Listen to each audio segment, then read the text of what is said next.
Saudara, informasi seputar pemilu tahun 2024 dapat Anda simak dalam segmen Cerdas Memilih berikut ini.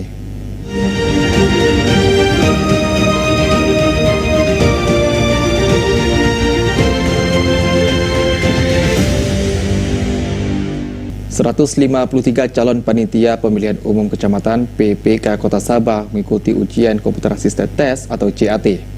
Kegiatan ini juga dilaksanakan di SMPN 1 Sabang. Perekrutan calon badan ad hoc panitia pemilu kecamatan PPK di Sabang memasuki ujian online.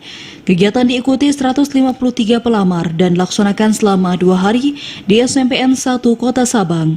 Ketua KIP Kota Sabang Azman menjelaskan, sebanyak 153 pelamar yang mengikuti ujian CAT ini dibagi menjadi 3 sesi dalam sehari dan masing-masing sesi diikuti 26 orang selama 2 hari, yakni 6 hingga 7 Desember 2022.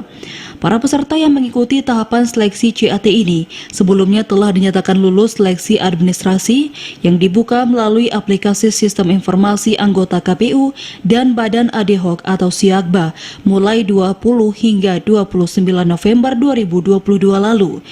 Dalam ujian tes CAT kali ini, pelamar harus menjawab 3 bagian soal yang diberikan, masing-masing wawasan kebangsaan, kompetensi dasar, dan kepemiluan.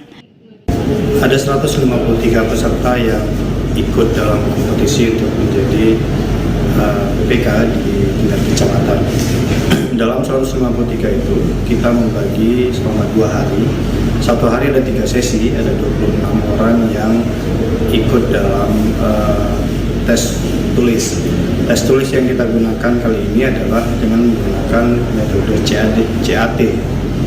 Nah, ada 75 soal yang akan mereka isi dalam tes tulis dengan bobot nilai yang 150 jika mereka mampu menjawab 100%.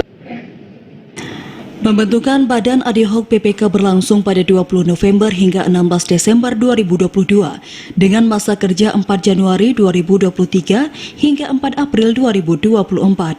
Selanjutnya, KIP Sabang juga akan melaksanakan pembentukan panitia pemungutan suara atau PPS pada 18 Desember 2022 hingga 16 Januari 2023 mendatang. Dari Sabang, Mahfud TVRI Aceh melaporkan.